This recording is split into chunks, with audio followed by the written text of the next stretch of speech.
transition smoothly. A bit of characterization then. These are liberal university students as organizers who opposed the Hasina's authoritarian rule. Specifically, they were opposed to the spoil system that gave jobs and social benefits to the descendants of people involved in the 1971 Liberation War. They took the cause to the street peacefully, the national military cracked down, and therefore the government has been overthrown ever since. First argument then, democratic consolidation. The goal of this debate is on OG, we want a stable transition to democracy. Context, Bangladesh is at an extremely enormously pivotal and fragile moment of transition. This is a post-revolutionary state. The military still has huge amounts of influence, and large fractions of the military still have ties to the fallen Hasina government. On top of this, Bangladesh is also a relatively impoverished country with high levels of ethnic and religious divisions and tensions. Therefore, there are a lot of instability that's currently brewing within the region. What then happens when student organizers directly run for political roles? We say this is quite bad for a couple of reasons. One, it actively reduces buy-in to the prospect of a future democratic government, especially the perception of it, which often impacts how it plays out in the long run.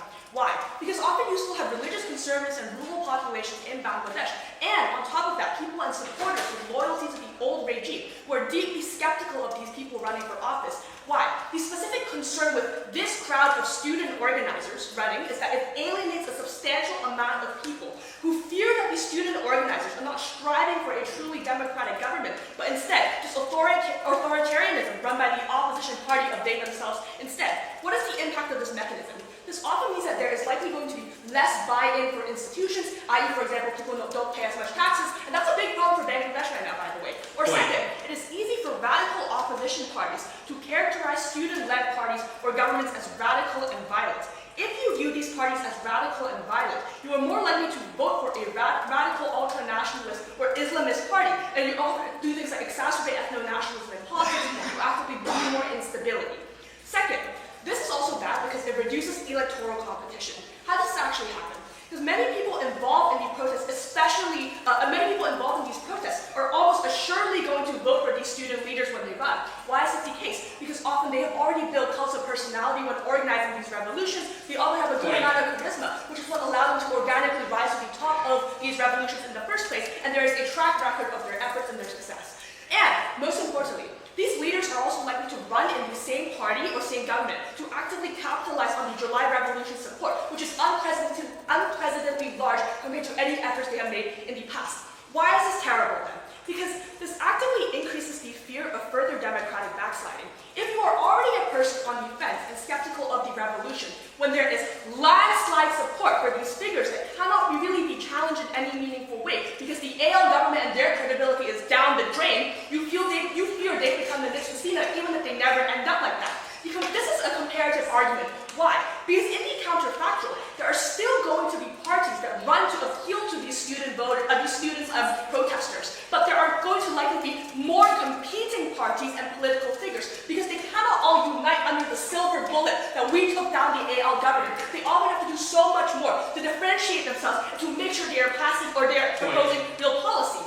But also, second, these leaders face less political accountability on their side. The students who led the protests are, while very admirable people, no, not actually infallible. Power tends to corrupt even when there are good intentions in some cases. When you give large amounts of power to a small group, they often have selfish incentives to engage in things like ethnic favoritism, because you may view that you need some level of majority support to make sure that you can stay in government for a bit to pass the policies and ideals you want to pass, because you genuinely believe ideologically these are good policies and you want to help the Bangladeshi people. You often sometimes might engage in corruption because you believe if there's no way out to get funds besides actively pandering to the military in some case, even if you think that these are all done for good causes, this often leads to democratic backsliding even when intentions are not harmful.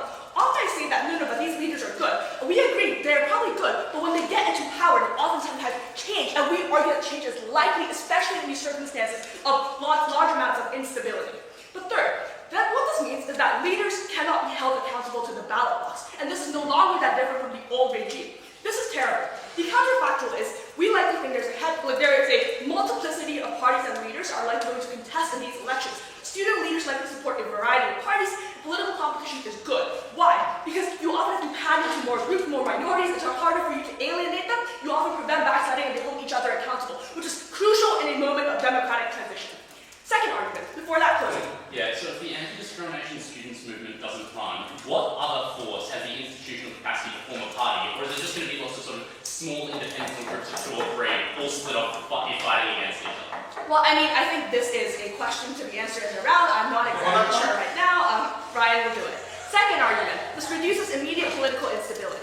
It is not even clear that we will get elections or when we will get elections. So therefore, we need stability to make sure the transitional government at least works in the interim, because these are lives of people at stake. There's like families to feed and there's people we need to house. Why does this actively benefit the transitional government then? Because here's the comparative. It is far more likely they get a military coup on opposition. The way you should weigh this argument is that even if this happens like 30% more likely, that is a huge risk we would not wish to take, because often that leads to blood on the streets. Often that means that people's livelihoods are destroyed and you lose faith in democracy, which ends up being irreversible on their side. The military currently is very powerful in Bangladesh for a host of reasons. They've always been given huge levels of control of the Bangladeshi economy since the Cold War. They're politically influential because of connections to political parties. Problem, when the military backs the interim government, but they have qualms with the leaders of protest movements. Why? They do not want the leaders of protest movements involved, because the leaders specifically are people like icons and figureheads of the anti-military movement then, when they were fighting in the revolution. When student organizers began running for office, you view democracy as a threat to your continuous grasp of power, and this is a perception issue on their side. The counterfactual by no means is perfect on our side. The student protesters are more able to portray democracy as good for the military. They can better ally with the military, or at least not go directly against it. And even if it's not a coup on our side, they still undermine elections. There's more violence against protesters, and that's all on that. Far worse. Very proud to propose.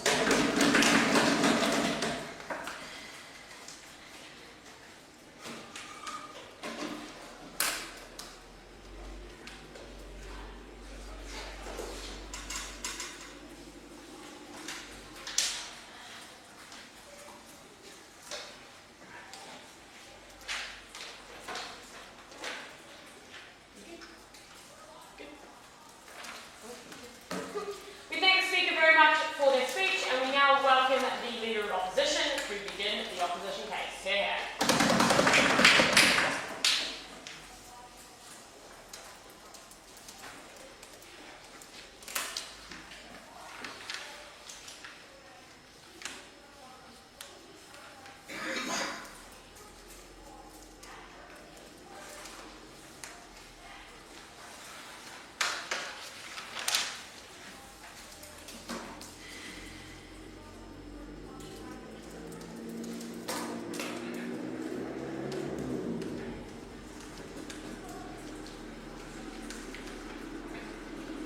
So we're going to explain two simple things in opening opposition. First, why leadership is better. Secondly, why the world in which these student leaders engage outside the democratic system is far worse. I'm going to prove how we get the stability that OD thinks is so important, as well as better policies. So firstly, why do we just get better leadership within these systems? So we agree with the premise of opening government that these student leaders are likely to win because they're often uniquely inspiring.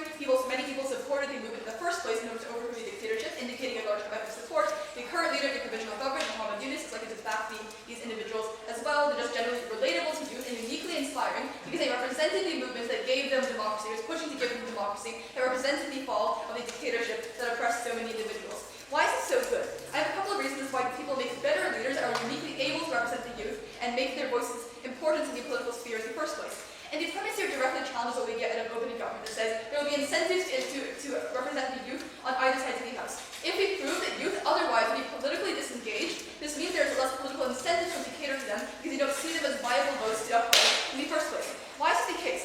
Firstly, youth deeply distrust the establishment, not only due to decades of oppression under a dictatorship, or a pseudo-dictatorship, and a legacy of corruption associated with other parties like the BNP as well, but also they just generally associate the state itself as a source of repression. But also structurally, youth often have incentives to engage in rational ignorance, where you believe that your vote doesn't matter and you have less incentive therefore to be politically engaged, because it's not worth it to put in the efforts to vote and to try and learn about political parties if you don't think your vote's going to matter in the first place. And even when you do consume media, it often feeds you negative narratives about, like, for example, why democracy is a sham, why horrible things in your country are happening. It's not worth voting because media often sensationalizes the worst things that happen because it's the most eye-catching. Which means youth that often disproportionately feel these things often have no incentives to want to engage politically otherwise. So it's uniquely only the leaders that represented the transition to democracy that you are willing to fight for the past that would make you engage in the political system and have some degree of trust to want to vote in the first place. On their side, they have no leverage.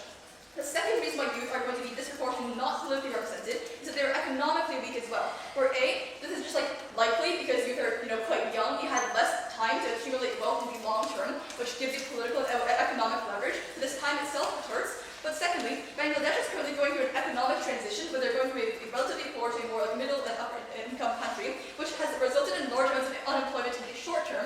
as the country becomes richer, as wages rise, it means that as the economy begins to transition, many people are left behind and left unemployed, and this disproportionately harms the youth because their lack of experience and time means they're not likely to be, for example, like high-skilled, middle manager type people, and more likely to be workers, which has left many of them economically in the dust.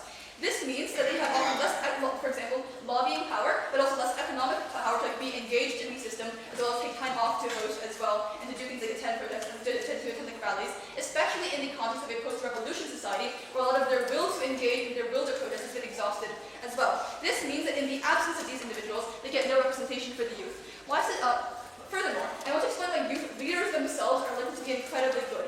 This is because there's likely to be a selection effect, where the youth leaders are likely to be people that have strong liberal democratic values, but to the extent that they were willing to fight and potentially be incarcerated or die for these values in an oppressive regime in the first place, which suggests a deep ideological attachment to things like democracy and like the liberalization of society. What is the impact of all of this? I think it's first and just good that we have good democratic liberal values or things like against corruption and pro things like meritocracy, but also on a political policy level, it's good that we have demands to cater to people that have long-term interests, i.e. the youth that are going to live for much longer than people who are not the youth. And this is important because this demands, for example, a transition away from textiles and other forms of low-skilled industry, but which is bad in the long term, even if it is desirable to politicians in the short term.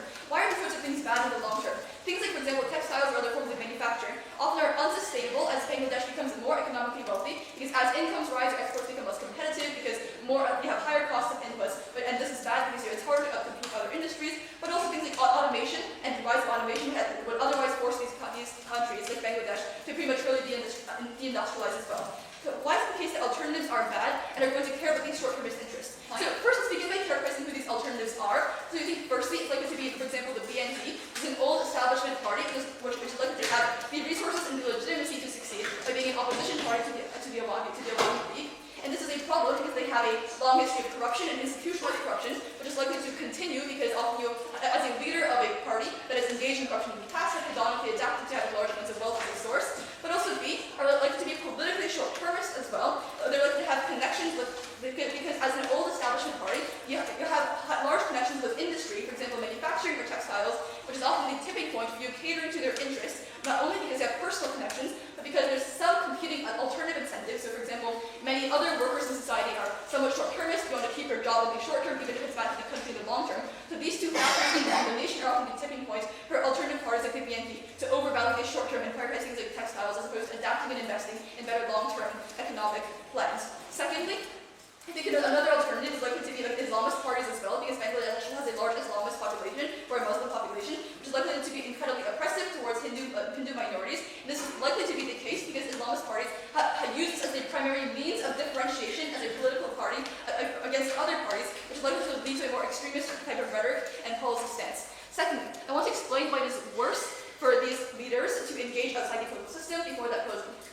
UNIS has been a powerful democratizing and anti-corruption force, even just since August, and overthrowing Hasina was the cause of the momentum, which can be channeled to and strengthen existing political institutions, which young people now, if not in the past, have desired for. Right, but the problem is it's associated with the student leaders alongside UNIS who are seen as a front for like the pro-democracy movement. When they don't run, they're also likely to do things like be critical of the otherwise democratic system, or our parties in the counterfactual, which is what we're going to explain now. In this short run, we think in a world where these people do not run, it leads to more instability, where, for example, these student leaders are more likely to do things like stop protests, because they believe these other alternative parties are bad and anti-democratic, which they're also likely to be, which we proved in our previous point. So they do things like protest on these streets, even if it's not all youth, it's like the leaders and the close followers who now are not choosing to run, but still have the original passion, the desire to be engaged. This is a problem because these types of protests, firstly, lead to things like democratic backsliding and distrust of the government that OG thinks is so harmful, but also creates instability itself, which leads to things like the investor flights. Finally, I think the overwhelming dominance of the students' party that would run on our side is good in terms of avoiding gridlock that occurs more when you have other plurality of parties on their side of the house that are likely to have an overwhelming majority, and gridlock itself is often inherently bad when, for example, like parties have incentives to sabotage the main party in a coalition because they want them to succeed less. They can win in the next electoral cycle, which is really harmful because you don't pass basic infrastructural bills that Bangladesh needs in a post-conflict society. Opposed. Annoying about this, but the AC is switched off here, right?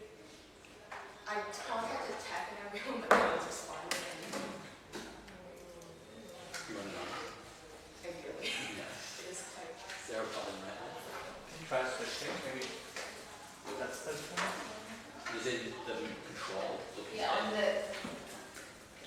Hold on. Maddie, they're coming.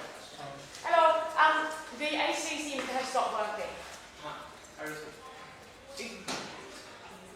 Alejandro? The AC isn't what, yeah. I found this. Yeah, it's all the way.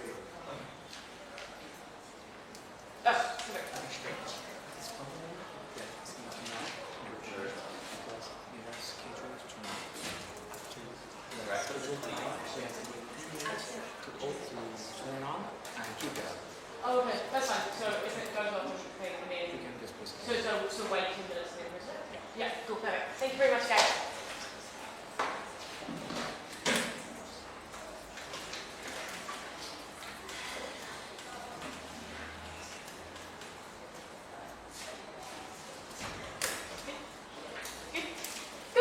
We thank the speaker very much for their speech, and we now welcome the Deputy Prime Minister to continue the gov case. Here.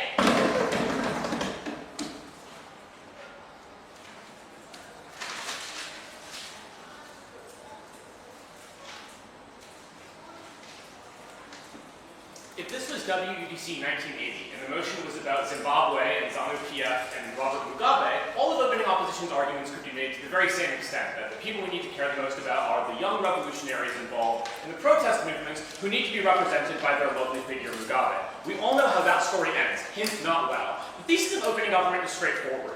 Power corrupts. The student protesters did a good thing by toppling Hasina's regime. The best thing they can now do is to stay on the outside, to criticize, yes, to protest, as opposed to become corrupted by the political establishment. 3 points in this speech. First, on youth voting. Second, the counterfactual. Finally, democratic consolidation.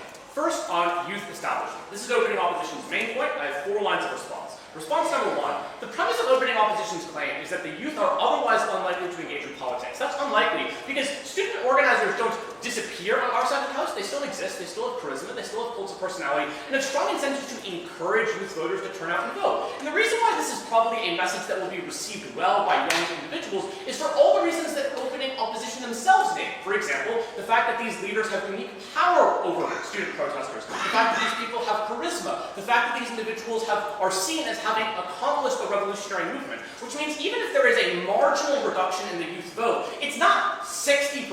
Rather, you probably get a high level of youth turnout on either side of the House, mitigating opening opposition's claim. Response number 2. Political parties, most obviously the BNP, have strong structural incentives under our side of the House to appeal towards youth voters, and this is for 3 reasons. Reason number 1, the August protest movement energized youth votes in a way that was not true historically. So opening opposition is right. Historically, young voters in Bangladesh did not participate in democratic politics, but the fact they have now been energized and mobilized by the most powerful moment in post-independence Bangladeshi history means that youth voters probably feel empowered to participate in democratic politics, even if their leaders do not run. Reason number 2, political parties have strong incentives to appeal toward youth voters to deter any potential violence. Hint, what did student protesters do this August when political parties did not represent them? They turned to the streets, they rioted, foreign investment plummeted, which means even if the BNP is corrupt and selfish, its corrupt and selfish interests align with appealing towards youth voters to ensure there is not a second July revolution.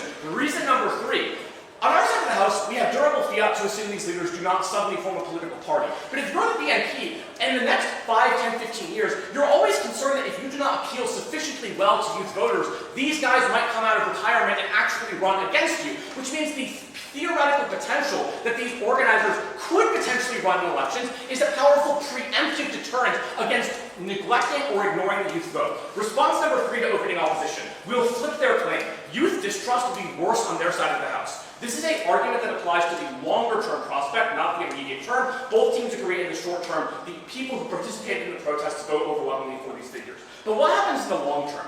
Student protesters are likely to feel enormously disillusioned with Bangladeshi politics. Why is that? Because when these people become political operators, when they run parties, when they're in government, they have to make decisions and trade-offs that protesters feel violated the principles they push for. These people have to accept campaign contributions from corporations. They have to engage in political horse trading to overcome the gridlock opening opposition describes.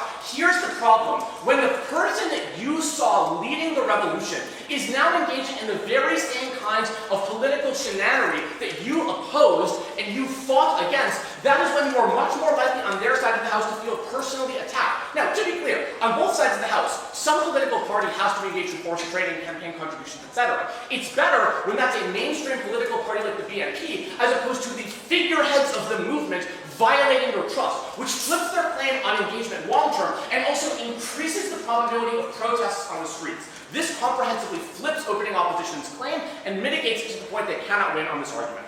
Point number 2, what is the counterfactual? Opening opposition says that the likely counterfactual is the Bangladesh Nationalist Party. We agree, here's 3 reasons. First, this party has existing infrastructure, they've been in power or been the main opposition movement since its rise to power in 2009. They've been the main secondary party in Bangladesh since the 80s. Reason number 2, the AL is overwhelmingly unlikely to win votes in the upcoming election. Why is that? They've been enormously discredited. Their leader literally fled to, I think, India. The point is that the AL is at an all-time low, which means the BNP has enormous capacity to win the election because they have existing infrastructure. Reason number 3, just empirically, polling shows that the BNP is probably going to be the largest party whatever the next election happens to be. Now, opening opposition's claim here is twofold. First, they say that radical Islamist parties gain power. Second, they say the BNP is bad. Let's work through both. Their first claim on radical Islamist parties doesn't work for 3 reasons. Reason number 1, there's a huge problem with this argument, which is they are right, Islamist parties will get some power. But the groups that are voting for Islamist parties would never be the student protesters on our side of the house. The reason why is that the vast majority of people involved in the student protest movements were liberal, democratic, or university students. They are overwhelmingly secular or not highly religious, which means if the organizers of the protests don't run for office, then the people who would have voted for them are not suddenly turning to radical Islamist parties because they do not believe that as a legitimate conception of democracy. Therefore, the likely alternative is they move towards secular parties, like, for example, the BNP. Response number 2, it's unlikely that Islamist parties gain substantial power because there's a game theoretic disincentive to vote for these parties. The reason why is that you know that the percentage of votes that goes to any individual Islamist party is low, especially because there are multiple of them and they split the vote. So you as a voter have a game theoretic incentive to vote for a secular party that's likely to get a greater share of votes because that's more likely to affect the outcome of an election. Sia.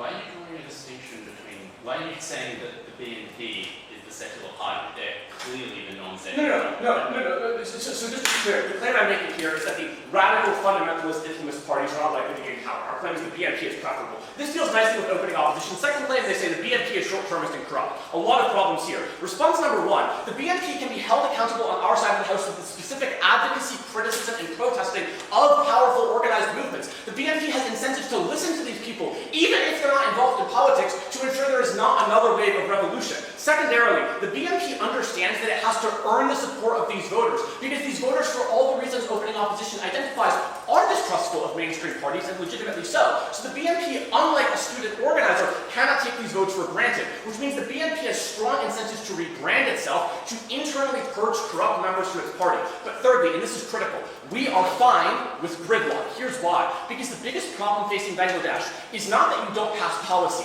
The biggest problem facing Bangladesh is that a authoritarian movement gains power, does not have checks on its capacity to legislate, and turns Bangladesh into a secondary authoritarian movement. Gridlock is good because it moderates policy. Even if you have Islamist parties, they are counterbalanced by secular parties. All of which means that it is good to have gridlock on their side of the house to increase the probability of backsliding and military violence we propose.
up the PM claim on the likelihood of a coup. It's extremely unlikely you'd get a military coup. One, the military lacks funding. FBI is declining. The military cares about funding because democratic institutions actually favor the military. When parties compete against each other in the potential of a democracy, they are also likely to compete for the military's favor, which is why they are likely to give the military funding. However, this depends on having access to foreign investment. Second, the youth movement is a substantial unifying force, and the military doesn't want to go against the entire unifying force of student leaders and the young youth movement. That's why the military chief, Wakar-uz-Zaman, gave concessions to the transitional government under UNIS. This is why the youth movement are specifically less likely to be anti-military after this point, meaning the military struggles to challenge the youth movement. In contrast, the military probably has substantial capacity to challenge the BNP that doesn't have the same degree of legitimacy that the youth movement has. As a consequence, a military coup is, if anything, more likely on their side. Third, there's likely to be Western leverage. Bangladesh is in the middle of a $4.7 billion IMF bailout, and the biggest market for its goods is the EU, which is looking for a trade deal because in 2029, the EU's favorable trade conditions are set to expire, meaning Bangladesh can't export to them. However, the West will not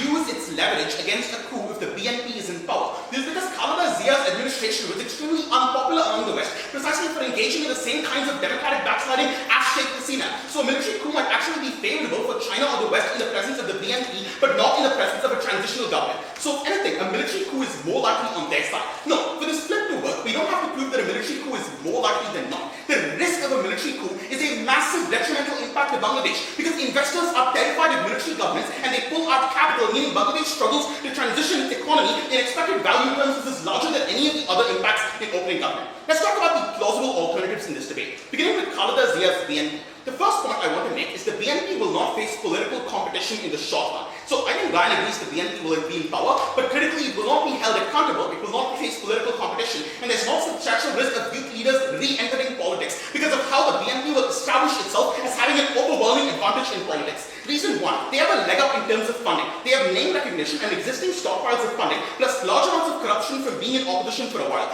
This funding is critical to finance electoral campaigns. Here's the thing, youth leaders have a unique moment of legitimacy right now after the July revolution, but people's memories of revolution are short-lived. The reason why is Bangladesh is facing an economic transition. It is at the risk of a foreign exchange crisis, which is why it is experiencing a bailout from the IMF. Youth unemployment is in record highs. What does this mean? It means when the BNP has substantial amounts of funding, youth leaders, if they re-enter politics in a future moment, when people experience economic crisis and don't have immediate memories of the July revolution, so they don't just look at a youth leader and automatically think they are good, funding is extremely important in elections. Funding is also important because voting is hard in this economic situation. Liz's argument was not just young people aren't motivated to vote, it's that they don't have the capacity to vote. Because if youth unemployment is high, you don't have the time to take time off work in order to stand in line to vote. This is ours and ours, and the BNP probably doesn't want to encourage young voters precisely because, as Ryan's argument concedes, it is scared of them. So the BNP is likely to make voting specifically hard, the same tactics that the Awami League engaged in, but the youth are terrified to engage in a second protest. The protest already led to massive humanitarian losses. It was the military gunning down protesters. Even if it led to success at the end, the youth are tired of continuing to engage in future protests, so there isn't a substantial risk of a protest. What this means is, young people will struggle to turn out to vote and the BNP's political power is likely to be entrenched because when it is in power, it will continue gaining access to funding by being in power and by being the incumbent party, meaning future political competition is unlikely to threaten it. No thank you. Third, the BNP's existing voter bloc is much less fractured. Historically, people who are worried about Indian intervention in Bangladeshi politics, or people with more of an Islamist lean, have sided with the BNP and their voter bloc is unlikely to fracture in the future, meaning other political parties will simply be absorbed by the power of the BNP. As a consequence, the BNP is unlikely to face large political competition in their best case that a coup does not happen. Why does this matter? Because the BNP is, first, because it means all the PM's arguments on political competition are gone. Political competition is symmetrical. But second, then we listen to the DPM's arguments on young people and why the BNP will cater to them. First, the BNP will not cater to them. What are the arguments here? One, they say youth voters are energized by the protest. There is an assertion, I've demonstrated there's substantial exhaustion among youth voters after the protest, combined with complacency about Bangladeshi politics because these specific actions of the Awami League, for example, reservations for military members from the 1971 revolution are gone. There is a combination of complacency and exhaustion, which means youth voters aren't energized and aren't as likely to turn out. The second mechanism is student organizers have credibility and they have incentives to tell them to turn out to vote. Here's the problem. Youth leaders are likely to back the BNP. Why is this likely to be true in the absence of them coming into positions of power? Because the BNP has a unique narrative. Khaleda Zia was arrested by Sheikh Hasina, which means they're able to use the rhetoric of saying, we are the BNP, the party that was persecuted by the Awami League. This power gives us substantial amounts of influence among young voters. So if the initial involvement and endorsement of student organizers is for the BNP, plus the BNP has power, so it has the ability to do things like pay them off, especially in this environment that's often what they want, they are unlikely to continue spreading their values or encouraging young people to turn out. Plus, I've explained why young people don't have the capacity to, even if they want to turn out, which is why youth turnout in Bangladesh continues to be low. Third, they say there's a risk of coming out of retirement. I've explained why in the long run, which is the potential time period that they will come out of retirement, one, they have damaged their credibility because they would have made a promise to exit politics, and two, they will not be seen in the same way because memories will be short-lived. All of this means there will not be a meaningful challenge to the power of the BNP. The BNP will crush political competition. Here's the thing, youth leaders will be better than the BNP. Their argument is youth leaders will be totally insulated from political competition, so why will they give a fuck? Here's why. Because youth leaders aren't a monolithic group. The fact that even some youth leaders are potentially ideological faces substantial amounts of pressure, to ensure that basically youth leaders push for democratization and similar norms. Closing? You have anything? Yeah. Your own argument on why these leaders are non-monolithic is the precise reason why there's likely to remain political competition on our side, given that different factions of the organization movement probably back different parties, including the Islamist parties described at Hello. No, but I've just given you a bunch of reasons why the BNP will beat all these potential parties. In a first-past-the-post system, strategic voting means you always back a single party, and then BNP will act as a shelling point, plus they will use rhetoric to get them in, even if they have differing views. However, if they are in politics, even if they are temporarily a monolith, if one of them starts engaging in democratic backsliding, other youth leaders can turn against them and form parties of their own which can drive political competition, which can help Bangladesh. Here's the argument that they totally missed from Liz's speech. The BNP has strong economic connections with existing textile industries. Textile industries have backed them for a substantial amount of time, so they depend on them for their resources, they owe them favors, they have family members appointed to top positions in a bunch of textile industries that didn't want the Awami League to win. Why does this matter? Because Bangladesh needs to stop industrial policy favoring textile industries. As wages rise in Bangladesh, it can no longer compete with countries like Ethiopia on textiles, plus Bangladesh is in the midst of an emerging market crisis and needs to transition up the value chain in order to grow, and this growth is necessary to do things that create youth unemployment. Even if the BNP cares about the youth, it cares about the funding it gets from corporate backers, which it can use to win way more votes than just the votes of the youth. This means the BNP will be structurally politically corrupt. We fixed that on opening opposition.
Regardless of the virtues of these students, if they pursue their demands, they will damage the legacy of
program outlined in their 9-point plan, that is bad.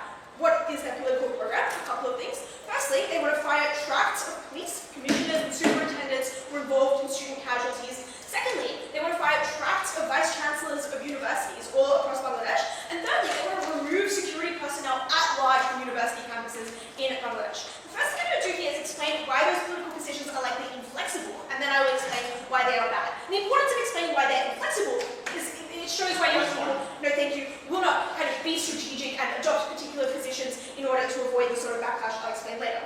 Why are they inflexible? Well, firstly, I would note that these things are highly public, highly published. They're in the 9-point plan, which I think makes them relatively difficult to walk back because they are a stated ideological commitment of these young people. But secondly, I think that they likely believe them, both ideologically, but also incredibly emotionally, because fundamentally these sorts of demands represent revenge on the kinds of people who students viewed as being particularly punitive or particularly immoral. That, I think, additionally means that this is likely an expectation of their peers in the movement, making it socially very difficult to avoid. Additionally, though, I would note that the most radical young people are likely to be at the forefront of politics. Those are the people with potentially the most charisma, those are the people with the strongest belief that pushes them into political roles relative to more moderate young people. Finally, I would note they probably have a pretty rational desire to disempower political enemies like vice chancellors, like police. But I'm going to explain now why that is probably a very bad thing. So, young people enter politics with a list of demands about disempowering people like vice chancellors, like police. This, I think, is highly unachievable. I think that this is a set of people who are obviously incredibly empowered in society. They have access to incredibly important institutions like universities, like police, and they are important. Like, obviously, it is important to have police in Bangladesh, and that means I think that they are particularly powerful enemies. And this provides you, I think, a far more specific reason why things like coups or more moderately institutional resistance is inevitable, because a set of people specifically who these young people have upset are the ones who their political program irritates, who are the ones who their political programs continue to provoke. But I would also note that these are very numerous enemies. Like, we're talking not just about powerful people, but about like hundreds, probably thousands of police. These are people who are going to be motivated against these students. Finally, though, I would note that this also alienates you from potential political allies, because I think it's pretty unlikely that, for instance, the BNP is particularly keen on like mass firing security from university campuses. I think a lot of adults are probably pretty like they think security is a good thing to have at a university in some level. I'll take you in a second. All of that, I think, means that young people are likely to suffer in terms of getting traction in achieving their political goals. They're likely to be ineffective, and that, I think, is something which is far more likely to lead to the kind of problems with youth engagement described by both opening teams. I'll take opening now. If the impact is a coup, the rest of a coup will deter them from pursuing as aggressive as policies as these. If the impact isn't a coup and just they lose political support, they lose the next election, they will abandon these policies. I already explained why they're likely to be hubristic, why they're likely to be strident and inflexible, but I also just explained why there are a series of less things that aren't coups that are still bad. Things like institutions refusing to cooperate with you, things like potential political allies refusing alliances with you. The next thing I want to explain is that formal politics uniquely leads to division and infighting, which is bad. And I think this is actually kind of conceded by opening opposition, who says, well, it's fine if they become a bit corrupt because they just condemn their peers. Formal politics is more divisive than civil society, firstly, because you are required to take far more specific political positions, which opens up far more ground to disagree with each other, to have petty differences. Secondly, politics is competitive and zero-sum. You're likely running against each other in things like pre-selections, and it's the kind of personalities that are trying to gain notoriety, trying to gain media coverage. Thirdly, I would note that these are likely people with reputations as firebrands. They want to prove it by holding those around them accountable, by being particularly vitriolic in discussions. Why is this division so bad? It's the quickest route to absolutely destroy the credibility of this student movement. You require one incredibly public spat to make people distrust these leaders, to make them, to be more skeptical of them. Secondly, it splits the movement all the way down because the peers, the people who follow these leaders, are likely to want to pick sides. And thirdly, it obviously just has an opportunity cost to becoming a far more unifying civil society leader. I'm going to weigh civil society here because I think opening government is a bit vague about what civil society figures can actually achieve. Why is civil society important? Firstly, it's far more accessible. Opening opposition tells you it's incredibly hard to vote in elections. There are an enormous number of barriers. But things like social media, things like accessing media are incredibly inclusive and allow people to participate in politics far more easily. It's important to be there. But secondly, civil society is more resilient. It is harder to crack down on civil society figures because they're perceived as less political, because it's opposed by international actors, which means it's important to seize your notoriety to be in these civil society figures, a place where it is important to have powerful individuals. Within politics is probably already covered by individuals being about politics in a historically unique way.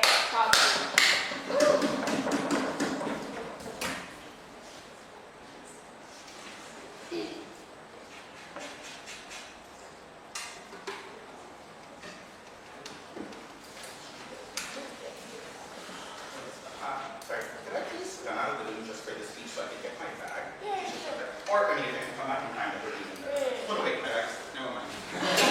Yay! I was literally saying That was really fast. We thank the speaker very much for their speech, and we now welcome the member of opposition.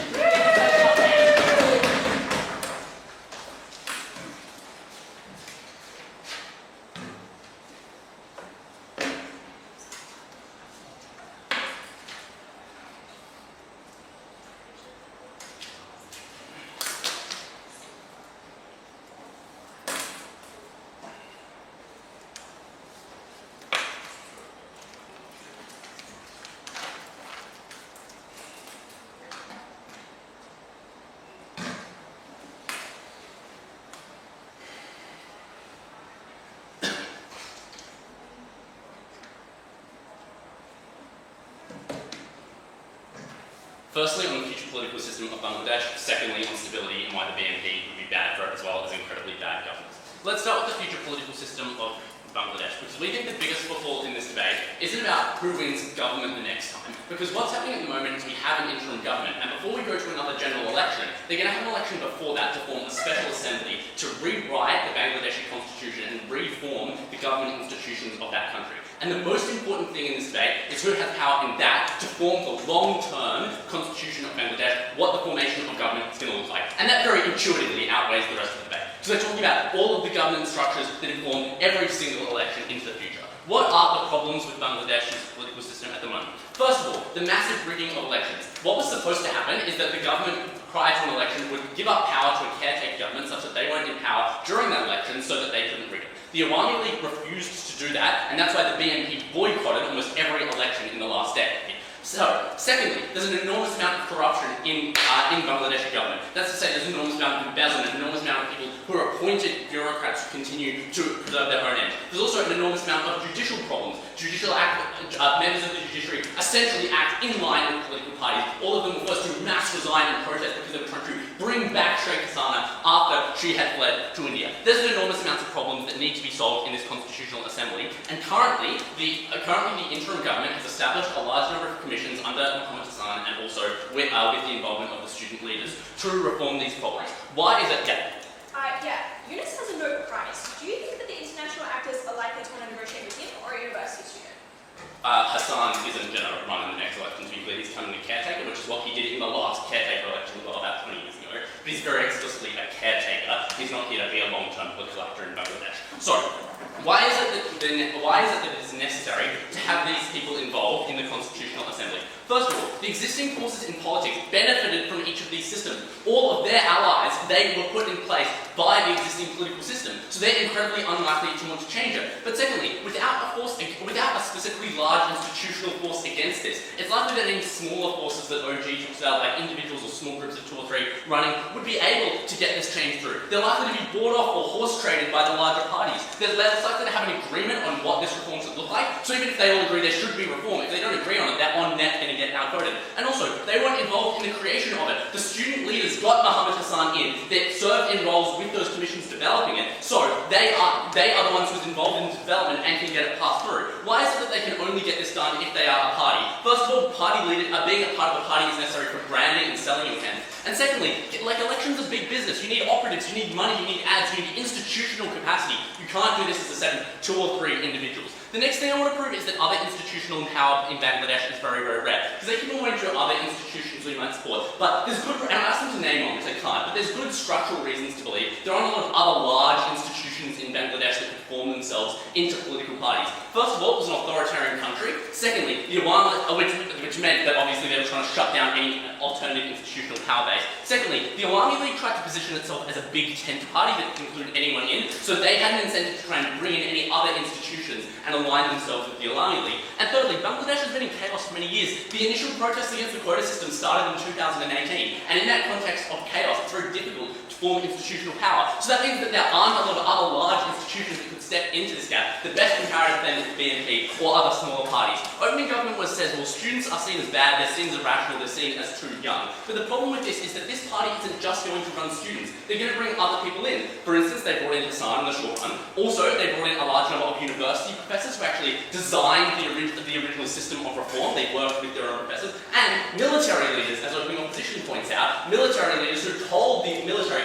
to put down their arms, not to oppose this. And those people have almost nothing in common, except for the fact that they were brought together by anti-discrimination students movement. That is why they're likely to be taken seriously. And that also rebuts closing government, who's like, well, they're incredibly terrible, but they brought in a large amount of support. The key thing is that they are important for bringing those people together. I also want to note here, not only is it important that they're part of the Constitutional Assembly to solve all those problems, but it's also important that they are the first government afterwards. Because as I alluded to, the entire Supreme Court of Bangladesh was forced to resign because they were seen as trying to bring back Sheikh Hasina. That means that they're going to get to appoint the next set of justices who will make the first interpretations of the new constitution that will serve as the baseline precedent against which that constitution is interpreted. And that's incredibly important. They also set the norms of how it's interpreted. And if another party wins, they have an incentive to show that the new rules that they don't like are very bad and very difficult in order to manufacture consent to get them taken away. It's very important that they are not only involved in the writing of it, but that they are the first party to interpret it and to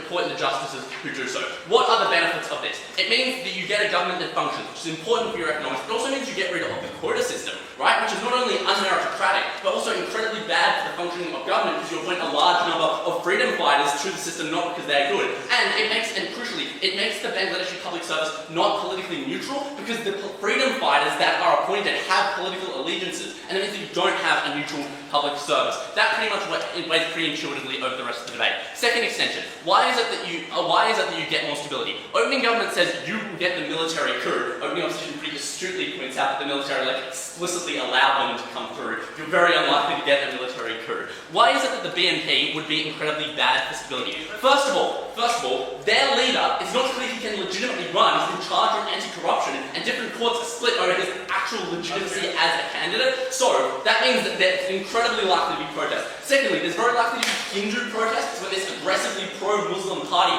wins, who's done terrible things to Hindu minorities in the past. And thirdly, your relationship with India is likely to be substantially worse, and they're likely to foment unrest on the ground. We already saw Indian forces in the country protecting Sheikh Hasina on her side during the last revolution, and they have an incentive to foment chaos in the country in order to re-establish their influence. And I'll note, these aren't only reasons why you don't get stability. There are also reasons why the BNP is bad. Like, they are anti-Hindu, we should care about Hindu. They are anti-India, we should care about your relationship with India, your trade relationship, your security relationship. They have done corruption, which is not only the reason you can't legitimately run, but also, corruption is bad. Additionally, I think it's important that these student leaders are there to be able to tamp down protest. Opening opposition says, well, student leaders might do protests, but I think that's the lower impact argument, because their protests on net have been pretty good and pretty reasonable. What's more important is the bad, more aggressive sets of protests that might come from other actors, which we think they're uniquely good at tamping down and stopping becoming violent. First of all, people will feel lied to if these people don't follow through on their promises. Secondly, they are powerful figures who can come out persuasively and urge people to tamp down. But thirdly, the protesters are more willing to negotiate with them when they're in government because they have a history of being receptive to protest rather than turning to violence because they feel the government will never listen because protests will never work.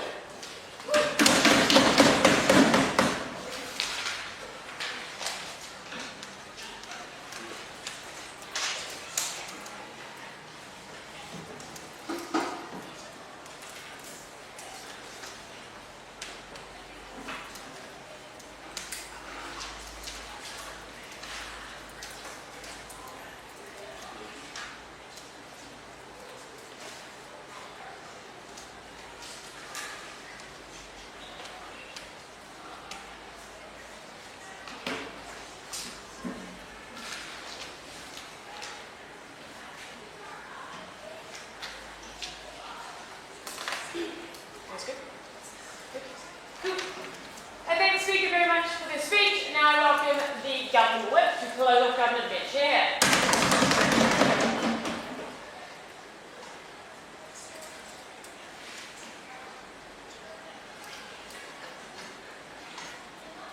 First, I'll explain why closing government wins the debate, and secondly, why the opposition bench loses.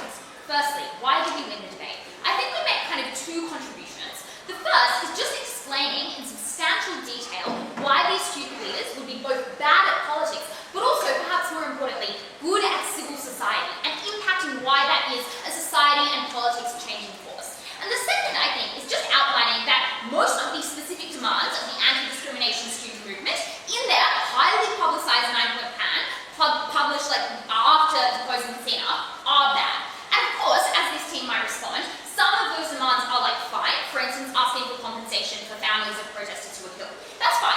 But those kind of demands are not sensationalist, nor are they radical. They're extremely unlikely to be the focus of campaigns, of opposition, of media, and the things that they are held to by political opponents, and that are indeed in the spotlight in the media at the moment. Many of those demands are incredibly bad. Things like firing huge tracts of police who are related to the universities or whose jurisdiction was the universities where protests were suppressed, even if those police were not directly involved, like they didn't kill a person, they just have jurisdiction over those universities. No security in universities, firing huge tracts of VCs, a national ban on the Awami League unit wing. And I think those policies are bad in a few respects. Firstly, I would oppose many of them on face value on their grounds alone. For instance, I don't think you should ban student movements of most political parties until they pass an extremely high threshold. I think that is probably something we should be conservative about, not restricting free speech. I think police who are often underpaid, who are not personally responsible for violence against students, who happen to be part of an systemically corrupt institution, but don't have much choice in that,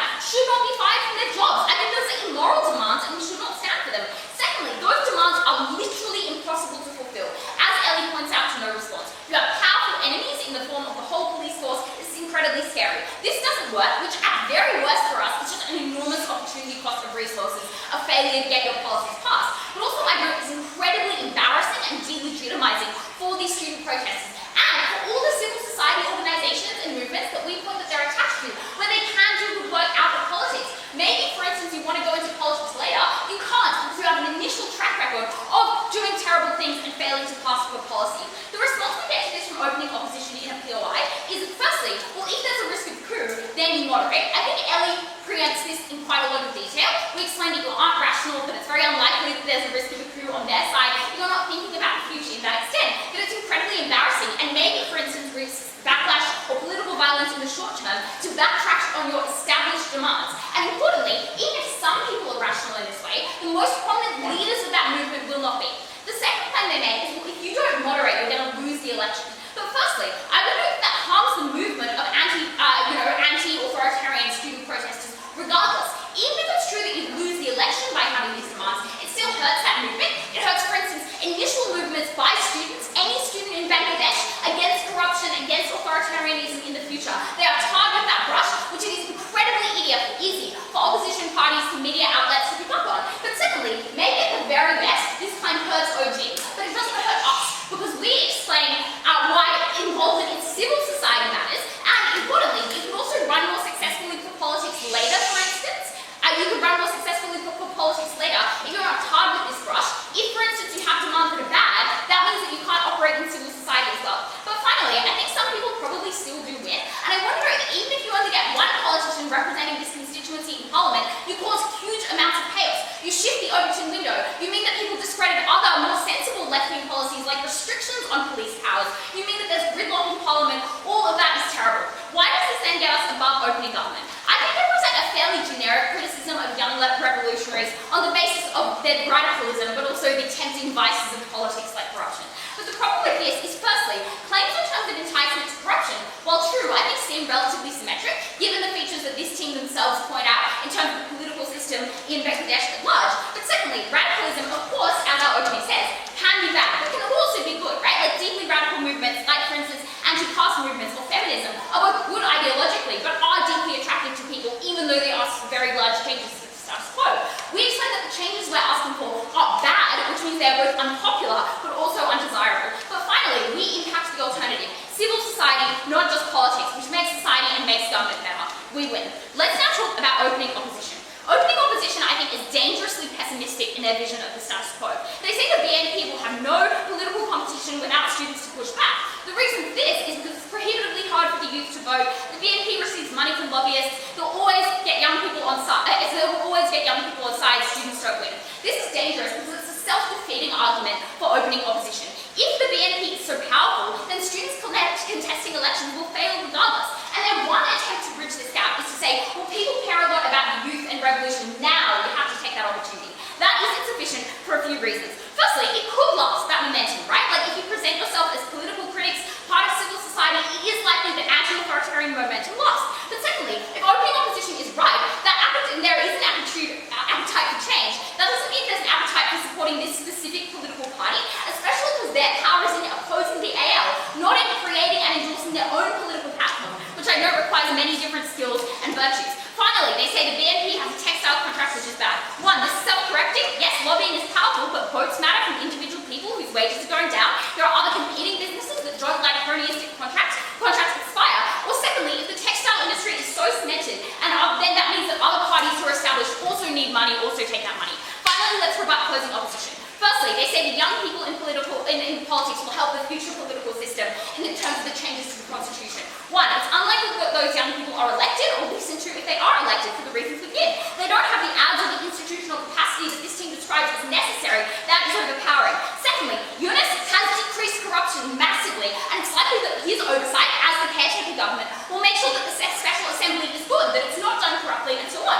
But finally, they say, well, the students have united lots of different parts of society. That's true with regards to taking down the AL. It is not true with regards to rewriting the Constitution, where people have hugely different interests if you are the military as opposed to if you are students. They say next that the BNP will fail. Firstly, nice of your opening who says they're guaranteed success no matter what. But secondly, the barriers they put up are transitory. They say the leader is bad, you get a new one. Again, Yunus has massively decreased corruption in Bangladesh. They say your relationship with India is bad. I'll flip that. It's way worse because India hated the student protesters, sent on police to target them and bring them down. This ruins your relationship with India, or rather hurts it, because obviously India doesn't like the student protesters. It doesn't like it when the Special Assembly supports them and has them in their midst.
Firstly, closing government and opening government, the weighing against opening government. Opening opposition will be integrated and mainly intuitive.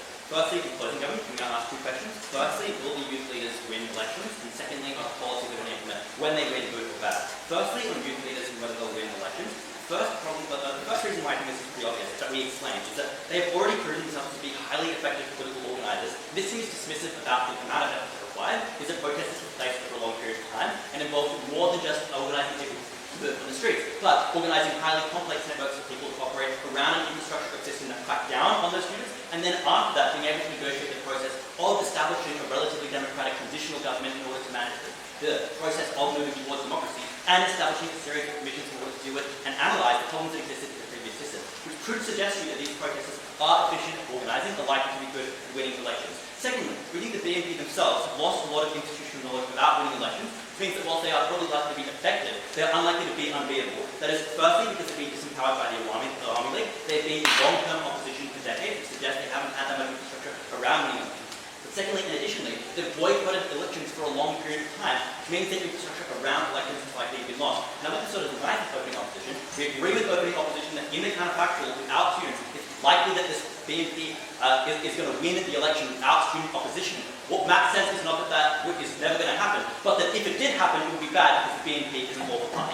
Thirdly, their unpopular policies are outweighed by a series of very popular features that is firstly coming from outside the establishment, because I'll note, whilst it's true that people have some skepticism of students and whether or not they'll be anti-democratic, they know for certain that the BNP has been corrupt. It's led by a person who is currently being charged for money laundering. It has previous experience or has been previously called out for corruption, which guarantees them some amount of leverage over them. Secondly, the people in Bangladesh want democracy. Living in a dictatorship sucks. Having at least one party that is working hard towards democracy is a meaningful draw for people, even if they have a series of unpopular policies. Thirdly, the students aren't a super racialized religious party, which is a characteristic of the BNP that has alienated a lot of people in Bangladesh who see that racialization as something that causes division, escalates tensions in the region of India, and is detrimental towards the likelihood of getting trade and economic development in the future. Fourthly and finally, they're not children. These are university students as well, pretty old university students who have been politically organizing for a long time, who are experienced in some level of politics at the youth level. We think these people are likely to be sophisticated. Let's do some weighing. Sophie says it won't work. This is obviously going to be a hard thing to achieve, but now is the best time to achieve it of any time in the future. The Awami League is split, the Awami League is on the run, and their leader has left India. They like a firm alternative towards the leader, someone who can organize them. Students have a lot of momentum at the moment, and the BNP is at a critical point where it is also unlikely to succeed for the reasons that I previously explained about lacking the infrastructure around elections to win. So now is the only time when it could work, and that's when it's important. So weighing around the likelihood then. Firstly, I think we do prove high likelihood of success. In fact, this is conceded by Prime Minister, who claims that they will be so popular and unbeatable, they will have unchecked power that results in them becoming evil, which is, therefore, makes opposing government a knife for opposing government as well. But secondly, even if they don't, it's still good for them to have some level of power. Firstly, because it means better accountability on the BNP and the Awami League if they are the ones who benefit from power. But secondly, it's important for building momentum towards future political successes as you build institutional knowledge around elections into and towards the future. Next, let's then talk about whether or not their policies are bad. They outline that some of these policies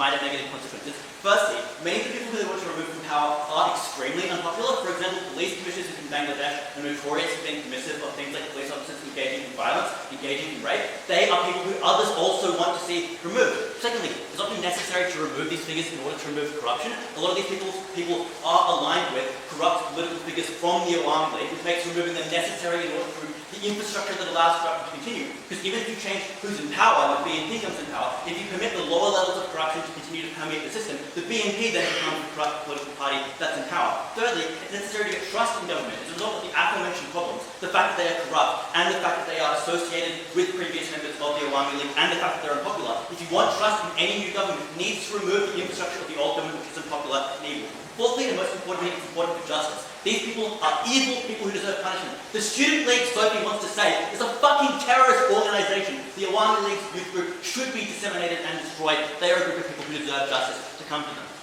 Could these youth leaders finally then be flexible, even in the instances where these policies are bad?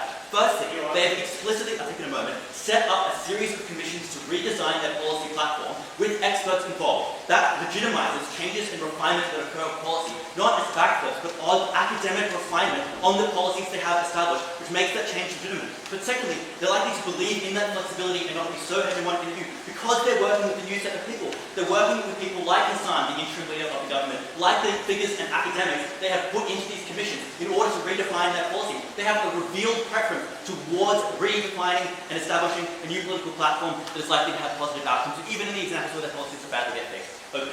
15 seconds. OT already gave 5 reasons the BNP is accountable. Students are a newly energized voting bloc. They will riot if the BNP breaks the court. The BNP must satisfy protesters' demand to deter politicians from entering. They can still operate outside politics, and the BNP needs to prove it has changed from the past. This beats your extension directly.